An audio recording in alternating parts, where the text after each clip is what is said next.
Congressman Matt Gaetz represents the state of Florida, the United States Congress. We're happy to have him on tonight to decode this mystery. Congressman, thanks very much for coming on.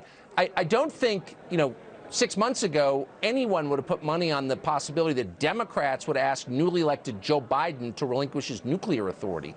What is this? Why are they asking him to do this?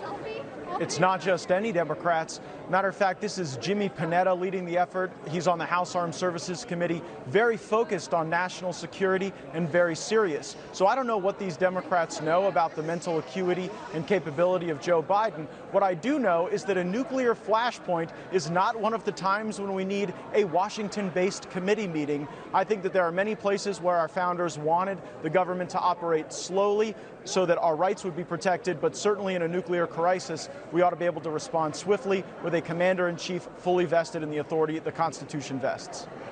Are they sending a message that they'll get back to later when AOC and the rest try to force Biden to leave because he's not up to the job?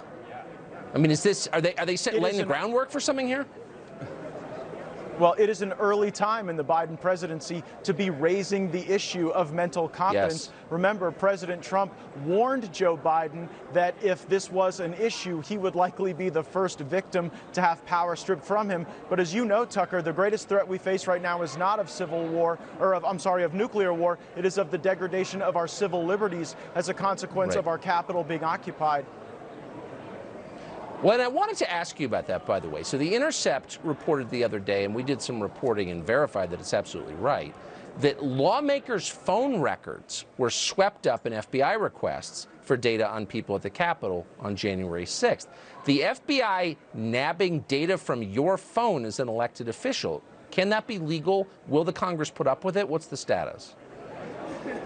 Again, I think the biggest threat facing the country right now is the inward turning of these national security authorities against our own people for politics. And really that began in 2016 with the Russia hoax, but now the FBI used a geofencing tool to be able to extract records from anyone within a specific geography. And so what you've got to ask yourself is if the entire United States Congress can get caught possibly inadvertently in this massive power of the federal government, what can they do to the rest of us? What can they do to regular Americans that see their financial institutions turning over records, that see their capital wrapped in barbed wire, that see more and more a fusion of government and big business against their rights and their interests?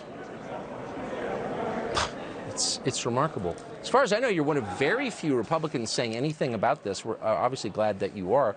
I hope you'll keep it up. Congressman Gaetz, thank you. Thank you, Tucker. This is Congressman Matt Gaetz. If you liked that video, make sure you like and subscribe to our YouTube channel, follow us on social media, and join us on our daily podcast, Hot Takes with Matt Gaetz, on your favorite podcast listening platform.